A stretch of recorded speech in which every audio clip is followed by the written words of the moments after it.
Colossenses 2, 6 e 7, vamos ler juntos? Portanto, já que vocês aceitaram Cristo, Jesus como Senhor, vivam unidos com Ele, estejam enraizados nele, construam a sua vida sobre Ele e se tornem mais fortes na fé, como foi ensinado a vocês, e deem sempre graças a Deus. A gente está encerrando a nossa série hoje. A gente falou sobre muitas coisas, mas basicamente a ideia de meu corpo, minhas regras, precisa ressoar no meu coração. O corpo de Cristo, as regras dele. O corpo de Cristo como igreja, mas também a minha vida pessoal, como sendo propriedade de Cristo. Aí a gente falou sobre alguns pontos, a cada domingo a gente falou exatamente sobre essa ideia de propriedade, de quem de fato é a minha vida. Ele é Senhor? Ele é que manda ou sou eu que mando? A gente falou sobre a questão de buscar em Deus o centro da sua vida. A gente falou sobre empoderamento, sobre onde está o valor, como eu me sinto de fato completo. Será que é conquistando coisas? Será que é tendo mais das coisas que eu anseio? A gente falou sobre vontade semana passada. Será que eu penso na minha vida? E esse versículo é muito legal para a gente trazer no coração e ler ele diariamente. Você aceitou Cristo como Senhor? Ele é o Senhor da sua vida? Então, não deveria ter outra opção. Vivam unidos com Ele. Vivam unidos com aquele que você diz que é o Senhor da sua vida.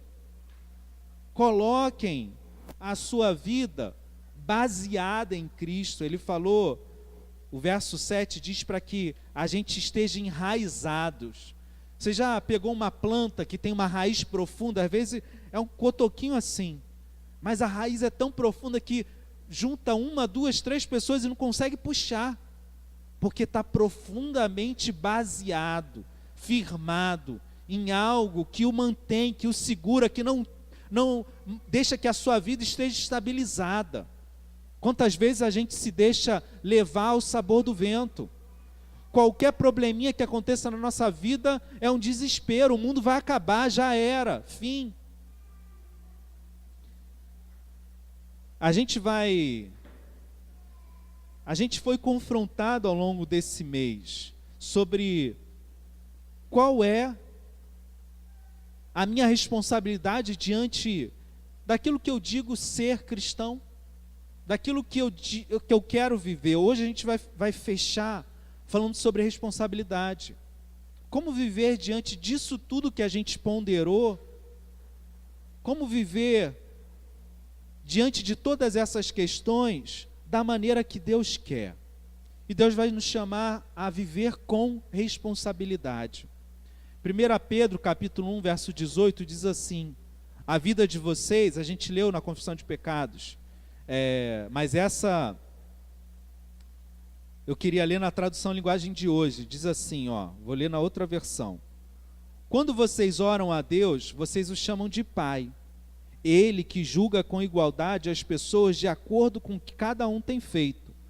Portanto, durante o resto da vida de vocês aqui na terra, tenham respeito a Ele, pois vocês sabem o preço que foi pago para livrá-los da vida inútil que herdaram dos seus antepassados.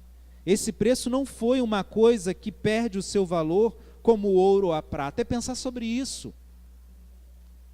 Percebe como a gente acaba vivendo o cristianismo? Deus me salvou, que legal! Aí você percebe toda uma vida de pecados, de decisões ruins, mas aí você começa a caminhar e deixar o seu coração endurecer. E Deus morreu na cruz para te resgatar de uma vida inútil, de uma vida que tinha outros princípios, outros padrões, e você começa a voltar para essa vida. Espera aí, Jesus morreu à toa? Por isso a gente está chamando essa conversa de hoje, o ponto central é ter responsabilidade sobre a vida que Deus me deu. A versão A Mensagem de 1 Pedro, capítulo 1, 17, e verso 17, diz assim: vocês pedem ajuda a Deus e Ele atende. Ele é um bom pai. Mas não se esqueçam de que é também um pai responsável e não vai deixar que vocês vivam na lama. A vida de vocês é uma jornada que deve ser empreendida com uma profunda consciência de Deus. Custou muito caro para que Deus tirasse vocês daquela vida sem rumo e vazia em que vocês foram criados. Ele pagou com o sangue sagrado de Cristo. Vocês sabem disso. Vocês sabem disso. E eu queria convidar vocês a pensar junto comigo, especialmente sobre a ideia de construir a nossa vida sobre Ele. Se a gente falou sobre aceitar a Cristo como Senhor, ou seja, eu sou dele, minha vida é dele. Se a gente falou sobre viver unido com Ele, ou seja, o meu valor está em ser filho dele, esse é o centro da minha vida, eu vou viver caminhando com Ele. Se a gente já falou para estar enraizados, conectados, baseado, o que me mantém firme, em pé, é Cristo. Por fim, Paulo fala para a gente construir nossa vida sobre Ele. É como quem diz o seguinte, para ficar claro: se você baseou a sua vida, se o teu coração e os teus valores estão em Cristo, o que você vai fazer daqui por diante? A ideia é daqui para frente, você vai construir sua vida sobre Ele, você vai pegar cada decisão sua e cada caminho, cada trabalho, cada sentimento, e vai construir a partir disso, de Cristo, ou você vai continuar simplesmente vivendo como quer? Só para a gente lembrar, no primeiro domingo a gente pregou sobre esse texto com outro enfoque, mas a gente tentou pensar no contexto. Paulo não conhecia essa igreja. Ele não foi o responsável pela igreja em Colossos, mas a igreja estava vivendo uma crise. Depois de aceitar a Cristo e conhecer a verdade, eles começaram a se envolver com outras verdades. E aí entra o gnosticismo, o misticismo, outros valores que competem com Cristo como centro da vida deles. E quando Paulo escreve essa carta a eles, ele entende que o problema da igreja não era falta de fé exatamente, mas distinguir o que de fato é verdade. E eu fico pensando, irmãos, que talvez esse seja o nosso desafio hoje como crentes em Cristo Jesus, porque essa realidade é muito mais presente do que a gente quer admitir. Eu falei isso no primeiro domingo, e para mim eu acho que é algo que de certa forma é central na nossa conduta, porque na caminhada da fé, a gente deixou a radicalidade de outros tempos. A gente sabia, num passado, pelo menos a cultura evangélica sabia o que era ser crente. Ser crente era viver desse jeito. Só que a gente percebeu que essa radicalidade acabou levando para alguns erros. Moralismo, machismo, racismos e um monte de ismo. De fato. Mas não quer dizer que as verdades que eles defendiam estavam erradas. A maneira como eles viviam essas verdades é que estavam. Só que quando a gente disse não para esses radicalismos, a gente acabou dizendo não também para muitas verdades que eram valiosas. Isso nos levou a outro extremo, a relativizar, a viver um cristianismo que eu crio, que cabe no meu bolso, que é confortável para mim. Então deixa eu te dar um teste para você pensar na sua vida. Se a sua maneira de viver Cristo não te cobra nada, está errado. Tem uma imagem que eu sempre lembro dela, né? É assim, Pilates, se é fácil, está errado. A gente podia tirar e falar, cristianismo, se é fácil, está errado. Se não te cobra preço nenhum, se a sua vida é só bênção e só vitória, tem alguma coisa errada. Porque tem bênção e tem vitória, obviamente. A gente também não quer pregar um cristianismo negativo, ruim, que é só chicote. Não, pelo amor de Deus. Mas a gente tem que também combater o erro do nosso tempo. E perceber da maneira certa. Eu fico pensando muito sobre isso, porque talvez a maior dificuldade do nosso tempo seja desconstruir o cristianismo que a gente vive. Porque é um cristianismo que não me cobra nada, é um cristianismo que é fácil de ser vivido e que cabe exatamente no meu jeito de viver, nas minhas escolhas, nas minhas opções. E eu preciso revisitar, eu preciso ser confrontado novamente com cada texto bíblico para que eu comece a perceber que talvez algumas verdades ainda sejam verdades, só que eu esteja vivendo elas de maneira errada. Como essa que a gente acabou de falar. Cristo cura, Cristo salva, Cristo perdoa, Cristo abençoa, Cristo traz vitória, mas não é só isso. A vitória, a bênção, a salvação, tudo isso está ligado a uma maneira de caminhar. E significa ter a sua vida enraizada em Cristo e a sua vida construída, o daqui para frente, a partir de Jesus. E é isso que o texto diz de maneira tão magnífica. Ter fé em Cristo é viver com Ele e a partir dos seus padrões, abrindo mão dos meus, de tudo que eu vivi antes. Não sei o quanto isso chega a você de maneira clara, ao ponto de você tomar decisões. Mas eu fico pensando muito sobre como é que anda a minha vida como um cristão. E eu acho que se existe uma maneira da gente trabalhar isso, é pensar em que reflexo eu tenho nas pessoas ao meu redor. Pensa na sua vida e como você se comporta, como você causa impacto nas pessoas que estão ao seu redor.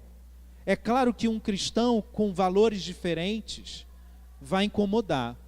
É claro que um cristão com valores diferentes vai de alguma maneira confrontar as pessoas. Mas será que é só isso também que eu faço? Será que eu simplesmente acuso as pessoas ou eu as ignoro? Ou será que eu estou pronto para abençoá-las, para mudá-las a partir de quem eu sou? É muito sério a gente se chamar de cristão, porque quando eu me chamo de cristão, eu estou dizendo que eu sou um pequeno Cristo, e que eu deveria me portar como Cristo se porta, e o impacto que Cristo teve, eu deveria ter também. Mas a grande pergunta é, e aí eu quero ser bem franco, eu entendo que a gente não necessariamente haja de má fé, dando uma de malandro, falando assim, não, eu quero só a parte boa de Jesus, vou dizer não para o resto mesmo, e vou viver como eu quero. Mas eu acho que o movimento da vida vai nos levando a esquecer aquilo que é incômodo, que é difícil, e abraçar cada vez mais o que é bom, o que é agradável, o que é fácil. Isso é natural. Por isso que Paulo começa, se vocês aceitaram Cristo como Senhor, vivam unidos com Ele. Se eu diariamente não estiver unido com Cristo, eu vou me unir com os meus valores, com a minha vontade, e eu vou seguir o meu caminho. Por isso que você vai me ouvir aqui todo domingo falando sobre a mesma coisa, o quanto é fundamental, urgente, que os seus problemas, seja eles quais forem, sejam resolvidos a partir da sua união com Cristo. Estou com um problema na minha família, está difícil o emprego, meu vizinho não é fácil, poxa, dentro de mim eu estou angustiado, tenho depressão, tenho dificuldade, você pode falar de 1000 problemas. todos eles são resolvidos a partir da caminhada com Cristo, não da visitinha semanal aqui. Isso aqui é importante, mas não suficiente. Estar aqui na família de Cristo é importantíssimo. Fazer parte da comunidade, se envolver, trabalhar, servir as pessoas, isso não pode ser descartado. Mas, mais uma vez, a gente tratou a fé como se fosse só isso. Eu preciso conhecer a Cristo. Eu preciso ser amigo dele. Eu preciso sentir a sua presença e ouvir a sua voz. Resgatar aquela paixão fundamental por querer conversar com ele, de querer estar na presença dele, de querer saber mais dele. E isso não se atinge simplesmente com obrigação, com chicote. Por isso a gente fala tanto da graça, do amor, da misericórdia. Essas coisas nos movem a conhecer um Deus que é bom, um Deus que é agradável, um Deus que me chama a caminhar com Ele, a conversar com Ele, porque Ele me conhece, Ele pode fazer as ligações certas dentro do meu coração, Ele pode me conectar novamente com uma vida que faz sentido. Mas, como tudo que é bom, há um preço. O maior preço Jesus já pagou, mas existe um preço que precisa ser pago por mim, que é mínimo, mas existe. Eu preciso me tornar responsável pela minha vida. Pensa agora rapidinho, e a gente já está pensando no texto de maneira prática, dos problemas que você tem, das dificuldades que você enfrenta na sua vida. Percebe? Normalmente a gente culpa pessoas, situações ou falta de coisas. Ah, isso aconteceu por causa de fulano. Ah, está acontecendo porque eu sou pobre. Ah, a gente sempre tem alguém para tornar responsável pelas coisas que a gente vive. E se tornar responsável por si mesmo é falar, olha, é verdade que as coisas, as situações, as pessoas ao meu redor têm parcelas de culpas nas coisas que eu vivo, meus pais, meus amigos, meus inimigos, mas a única ação de fato que pode ser feita é no meu coração, e por isso eu preciso pensar a respeito de como eu sou responsável em construir a minha vida em Cristo. Não adianta e não muda nada eu passar a culpa das coisas para as pessoas, mas quando eu digo, tá bom, não é fácil, mas eu vou assumir. O que eu posso fazer com a vida que eu tenho? O que eu posso fazer a partir do momento que eu estou hoje, com as peças que Deus me deu? Deus vai fazer um milagre. Aí a ação sobrenatural de Deus começa a acontecer, quando eu paro de murmurar, quando eu paro de fugir da minha responsabilidade, quando eu paro de querer encontrar culpados e falo, tudo bem, o que eu posso fazer, Senhor? Me ajuda. Lembra, eu li o texto de Colossenses 2, versos 6 e 7, na versão A Mensagem. Ele diz assim: meu conselho a você é simples e direto, prossigam com o que receberam. O que você tem hoje? Prossiga com o que está na sua mão hoje. E o texto continua: e vocês receberam Cristo Jesus o Senhor, agora vivam nele. Vocês estão profundamente enraizados, bem fundamentados nele, e conhecem o caminho da fé. Façam o que aprenderam. E o texto diz, a aula acabou, deixem os livros de lado e comecem a vivê-lo. Que a vida de vocês transborde em ações de graça. Por que parece que esse final está solto? Transbordar em ação de graça, ser grato. A gente passa tempo demais reclamando da vida. Aprenda a ser grato pela vida que Deus te deu. A vida que você tem hoje, existe uma versão feliz dela. Existe uma versão satisfeita. Existe uma versão que consegue lidar com as coisas que você tem. E é exatamente quando o seu coração está em Cristo. Não necessariamente as circunstâncias vão mudar. Não necessariamente as tristezas vão embora. Não necessariamente Deus vai descer do céu, vai mandar um anjo para que de maneira sobrenatural os caminhos se abram, o mar se abra e você possa caminhar. mas Deus vai te dar força, alegria, discernimento suficiente para viver essas coisas. A gente passa a maior parte da nossa vida querendo que ela mude, quando essa é a vida que Deus me deu e deu para você. É óbvio que existem escolhas, existem situações que estão demais e que precisam ser tiradas, mas em essência, a vida, as pessoas, as circunstâncias estão lá. E eu preciso encontrar o caminho que Deus já traçou no meio disso tudo, no meio da dor, no meio da tristeza, no meio da dificuldade, no meio das decisões ruins das outras pessoas. Mas Deus tem um caminho no meio disso tudo. Percebe? Agradeça a Deus pelas coisas que você tem, pelas pessoas que Deus colocou ao seu redor. Se responsabilize, abrace. Pare de querer viver o seu cristianismo. E deixe que Deus te confronte, deixe que Deus fale ao seu coração. E Ele vai falar. Ele vai dizer que você é amado. Ele vai dizer que você é alguém que pode seguir em frente. É incapaz, mas com a força dele você consegue. Mas Ele vai dizer também que existem conversas difíceis a se ter, que há pecados que com muito custo precisam ser abandonados, que há sentimentos que você não pode mais permitir viver. Eu penso muito nisso como a paternidade, irmãos. Eu descobri que um dos grandes segredos de ser pai é dizer ao seu filho o que é aceitável e o que não é.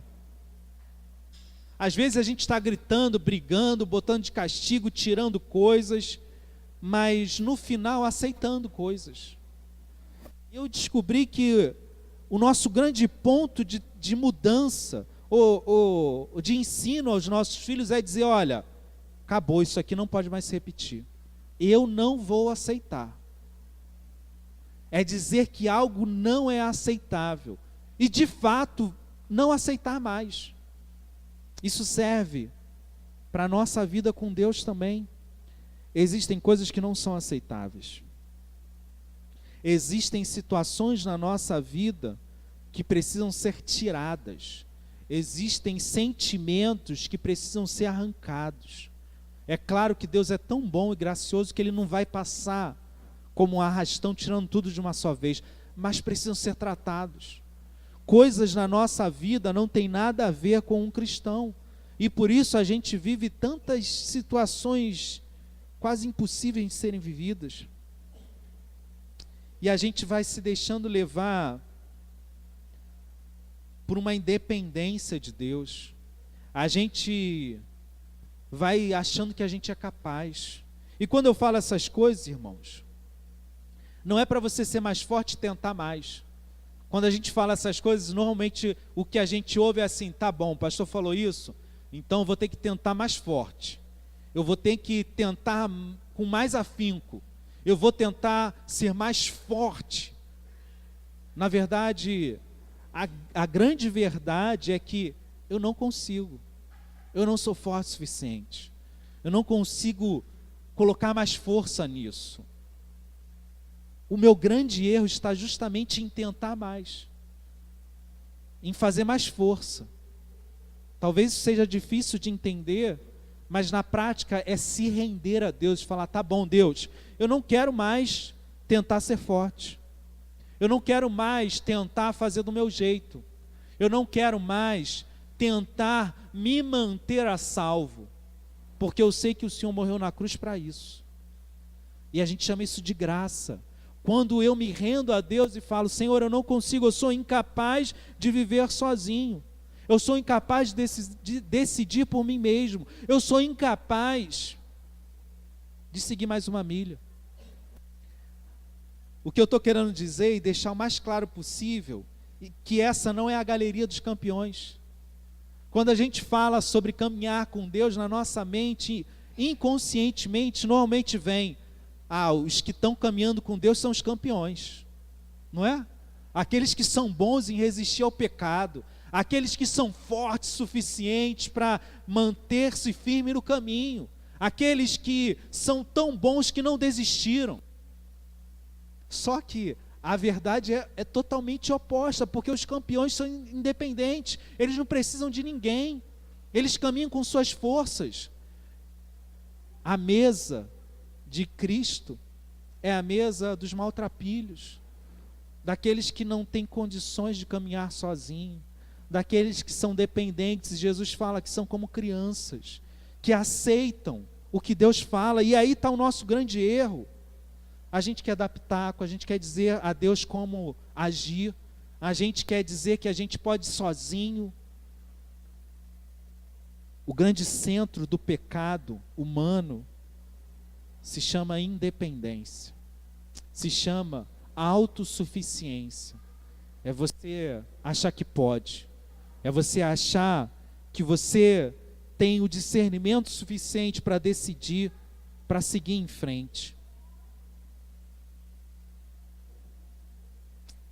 Pastor, o senhor está falando tudo isso, quer dizer o quê? Então que eu não sou responsável? Eu lembro que ontem eu acordei mais cedo e estava lendo com Samuel, e lá de casa a gente pode ver várias montanhas, né? E é bonito. E eu falei, pô Samuel, vamos agradecer, olha quantas montanhas tem, a gente vive num lugar que os pássaros ainda estão cantando, que a gente pode ver o verde. E ele me fez uma pergunta que eu fiquei pensando. Ele falou, pai, quem fez essas montanhas? Foi Deus? Ou foi a erosão? Ou foi o tempo? E a resposta que eu dei para ele vale para um monte de coisas. Eu falei, os dois. Deus fez. Deus planeja. Deus age com poder supremo. Ele é soberano, a gente cantou. Mas na sua imensa graça, misericórdia e amor, Ele decide fazer todas essas coisas com crianças imperfeitas, tortas, que tropeçam. Ele nos chama a participar com Ele da criação, porque ela acontece ainda hoje. Corações são refeitos, vidas acontecem de novo. Percebe? Por isso que Deus está agindo na sua vida, na sua casa, na sua família. Mas você tem participação. Você tem participação, você não pode se eximir e ficar sentado achando que Deus vai fazer tudo enquanto você descansa. Como eu tenho repetido, a graça de Deus, ela é contrária ao mérito, não ao esforço. Se esforce, dê tudo, mas confiando plenamente em Deus, aceitando que Ele é Senhor da sua vida, aceitando que Ele fala a você, aceitando que você depende dEle para tudo, aceitando até que Ele tem o tempo para trabalhar no seu processo de santificação, no seu processo de amadurecimento. Só não abandone isso como se você não tivesse nada a fazer. O que Deus fala é, não pega no volante. Não pega no volante. Porque quando eu penso em me esforçar mais, em tentar mais, significa pegar no volante. Vocês já ouviram isso da minha boca várias vezes. Porque é real, mas a gente não consegue perceber o quanto isso é valioso. Cada pessoa que me vem com um problema, eu falo, cara, se concentra em caminhar com Deus. Se concentra em redescobrir a alegria de ser amado por Ele. Se concentra em redescobrir como é bom ser filho dEle e viver numa comunidade. E aí, a gente começa a viver as coisas certas, na radicalidade profunda da palavra de Deus, mas que vem de um caminho sobrenatural e aí encaixa, não machuca, não é forçado. O que Deus está falando para você essa manhã? Seja responsável, mas entregue a direção a Ele.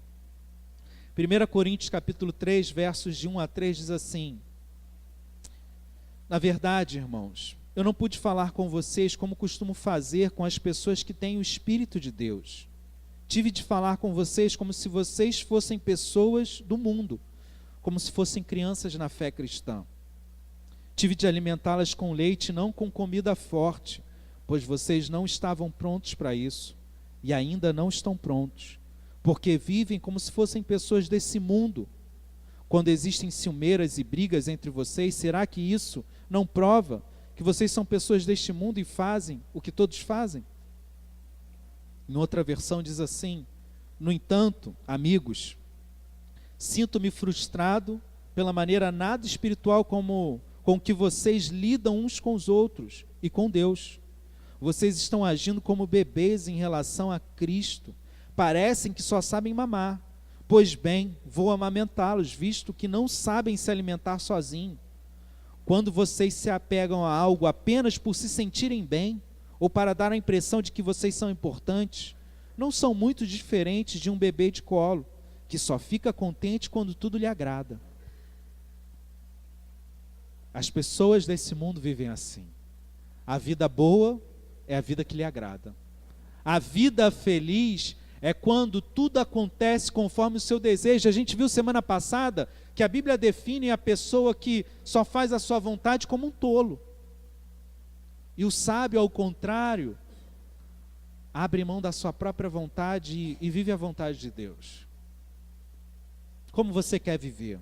Como um tolo ou como um sábio? É uma questão de responsabilidade, no sentido de assumir que você precisa se concentrar em caminhar com Deus, em construir sua vida sobre Ele, não de tentar ser mais forte, não de tentar ser mais capaz. A gente coloca toda a força no lugar errado. Toda a minha força precisa ser concentrada em caminhar com Deus. E aí tudo isso vai fazer sentido. Vir à igreja. Por que você vem à igreja? Eu preciso despertar no meu coração a alegria de reencontrar irmãos na fé. Eu preciso despertar no meu coração a alegria de servir essas pessoas.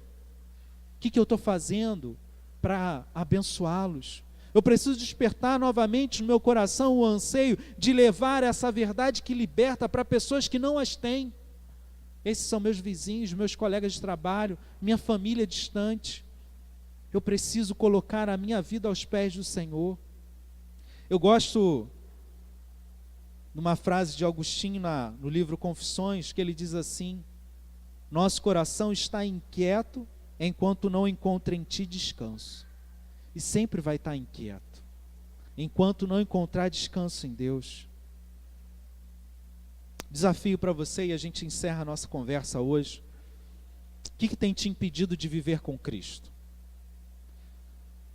Estou falando de passos simples. Separe momentos no teu dia para estar com Ele, para ler a sua Bíblia, para conversar com Deus em oração, para dizer o quanto você o ama, para cantar a Ele. E faça momentos breves ao longo do seu dia. Quando chegar no seu trabalho, quando abrir seu olho, a primeira coisa a fazer: Senhor, entrega o meu dia. Quando descansar, em vez de deixar a sua mente percorrer pelo desgastante dia, pelas preocupações e ansiedades, deixe que o seu coração agradeça a Deus pelas coisas que foram boas, por quanto você cresceu nesse dia. Pelo que você pode agradecer hoje? O desafio é exatamente esse: o que tem te impedido de viver mais intensamente sua caminhada com Cristo? Assuma a responsabilidade de pagar o preço por isso. Seja responsável, pare de culpar o seu trabalho, pare de culpar a falta de tempo. Isso é central.